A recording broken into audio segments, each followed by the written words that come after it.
Salam sejahtera untuk kita semua. Kembali lagi bersama saya Grady Nainggolan, peserta Latsar CPNS tahun 2022, instansi pemerintah Kabupaten Pangkajene dan Kepulauan, akan mempresentasikan 3 nilai berakhlak, yaitu harmonis, loyal, dan adaptif. Mari kita masuk ke materi yang pertama, yaitu harmonis. Adapun yang akan dibahas dalam materi harmonis kali ini adalah yang pertama, keanekaragaman bangsa dan budaya di Indonesia serta mewujudkan suasana harmonis. Keanekaragaman bangsa dan budaya di Indonesia. Seperti yang kita ketahui, Negara Kesatuan Republik Indonesia terdiri dari berbagai pulau-pulau yang ada di sepanjang garis khatulistiwa. Negara Indonesia merupakan negara kepulauan terbesar di dunia dengan populasi yang mencapai 270 juta jiwa berdasarkan data di tahun 2020. Berdasarkan hal tersebut, tentu saja kita sudah mengenal semboyan Bhinneka Tunggal Ika yang berarti berbeda-beda namun tetap satu.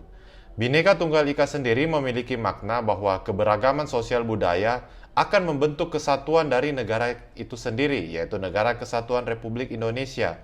Sehingga kita wajib menjaga persatuan dan kesatuan bangsa di atas kepentingan pribadi atau golongan kita. Mewujudkan suasana harmonis. Mari kita lihat definisi dari harmonis. Secara harfiah, harmonis berarti ketertiban alam serta prinsip hukum alam atau semesta. Selain itu, harmonis juga dapat dikatakan kerjasama antara berbagai faktor dengan sedemikian rupa, sehingga faktor-faktor itu menghasilkan suatu kesatuan yang luhur dan utuh. Dalam membangun budaya tempat kerja yang nyaman dan berenergi positif, terdapat beberapa hal yang harus kita miliki. Yang pertama, membuat tempat kerja tersebut menjadi berenergi. Yang kedua, memberikan keleluasaan untuk belajar serta memberi kontribusi. Dan yang ketiga, berbagi kebahagiaan bersama seluruh anggota organisasi. Adapun kode etik serta panduan dari perilaku harmonis antara lain. Yang pertama, menghargai setiap orang apapun latar belakangnya. Yang kedua, suka menolong orang lain. Dan yang ketiga, membangun lingkungan kerja yang kondusif. Dari kode etik atau panduan perilaku tersebut, terdapat beberapa hal yang bisa diterapkan oleh seorang aparatur sipil negara dalam menciptakan budaya harmoni. Yang pertama, senantiasa bersikap netral dan adil. Yang kedua, harus bisa mengayomi kepentingan kelompok-kelompok minoritas. Yang ketiga, memiliki sikap toleran untuk menunjang sikap netral dan adil. Yang keempat, selalu menolong dan membantu kepada sesama. Serta yang kelima, menjadi teladan dalam lingkungan masyarakat. Mari kita masuk ke materi nilai berakhlak yang berikutnya, yaitu loyal. Adapun materi pembahasan dari materi loyal antara lain, yang pertama adalah konsep loyal, yang kedua adalah panduan perilaku loyal, serta materi yang ketiga adalah loyal dalam konteks organisasi pemerintah. Konsep loyal.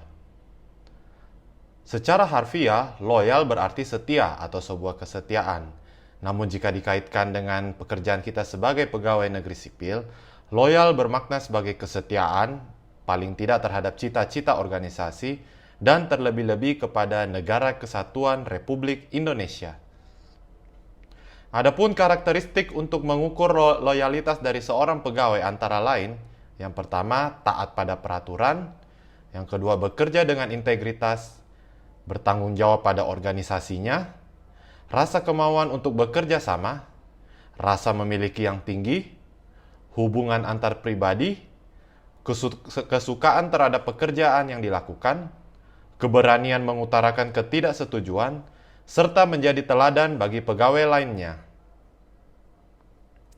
Adapun cara untuk membangun perilaku loyal adalah sebagai berikut.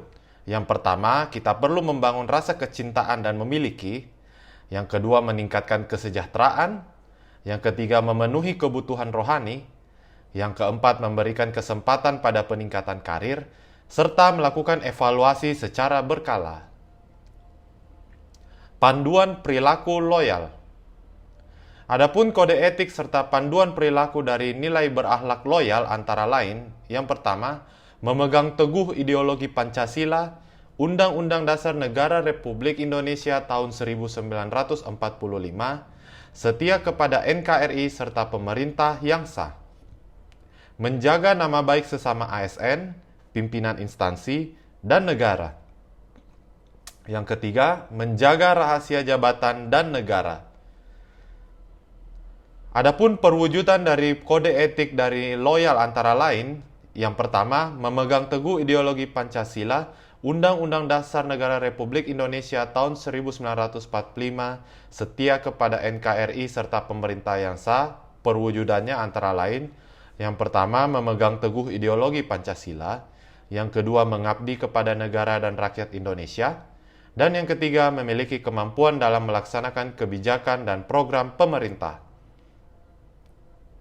Berikutnya, menjaga nama baik sesama ASN, pimpinan instansi, dan negara. Contoh perwujudannya antara lain, menjalankan tugas secara profesional dan tidak berpihak, membuat keputusan berdasarkan prinsip keahlian, serta menciptakan lingkungan kerja yang non-diskriminatif. Menjaga rahasia jabatan dan negara. Perwujudannya, memelihara dan menjunjung tinggi standar etika yang luhur, serta menjaga kerahasiaan yang menyangkut kebijakan negara. Loyal dalam konteks organisasi pemerintah. Adapun aktualisasi nilai-nilai Pancasila pada wujud loyalitas PNS kurang lebih sebagai berikut. Yang pertama, dari sila ke-1 yaitu nilai ketuhanan adalah mengelola kekayaan alam yang diberikan Tuhan untuk kemakmuran masyarakat. Yang kedua, nilai kemanusiaan. Berbagai tindakan dan perilaku yang bertentangan dengan nilai-nilai kemanusiaan itu tidak sepatutnya mewarnai kebijakan dan perilaku seorang aparatur sipil negara. Sila ketiga, nilai persatuan. Wajib mengambil peran dan memainkan fungsinya sebagai perekat dan pemersatu bangsa. Yang keempat, nilai permusyawaratan, yaitu dalam segala pengambilan keputusan hendaknya diambil dengan cara musyawarah dan mufakat. Serta yang terakhir yaitu nilai-nilai keadilan sosial, perwujudan negara kesejahteraan yang ditentukan oleh integritas dan mutu penyelenggara negara. Mari kita masuk ke materi yang ketiga, yaitu adaptif.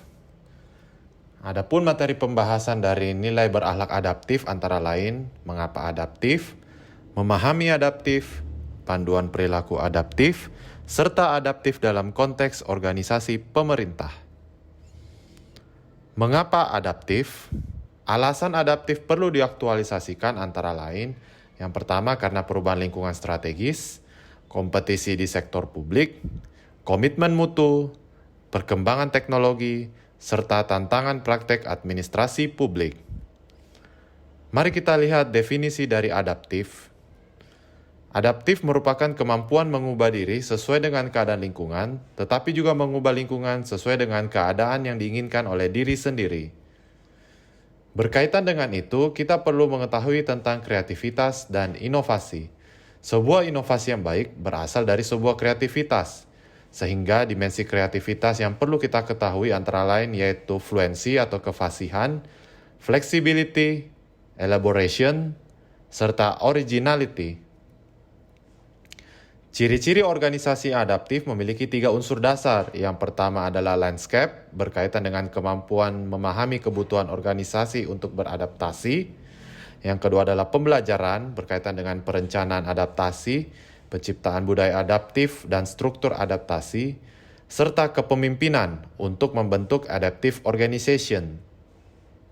Panduan perilaku adaptif. Adapun panduan perilaku dari adaptif antara lain, yang pertama, cepat menyesuaikan diri menghadapi perubahan, terus berinovasi dan mengembangkan kreativitas, serta bertindak proaktif. Berangkat dari hal tersebut, berikut panduan untuk membangun organisasi yang adaptif. Yang pertama, membuat tim yang diarahkan sendiri, menjembatani silo melalui keterlibatan karyawan, serta menciptakan tempat di mana karyawan dapat berlatih berpikir adaptif. Adaptif dalam konteks organisasi pemerintah. Adapun tantangan yang dihadapi dalam hal ini antara lain yaitu bergantung pada jaringan yang menghubungkan individu, organisasi, dan lembaga di berbagai tingkat organisasi, serta perlunya memiliki tata kelola yang dinamis. Demikianlah materi yang dapat saya sampaikan. Atas perhatiannya saya ucapkan terima kasih. Sampai jumpa di pertemuan selanjutnya.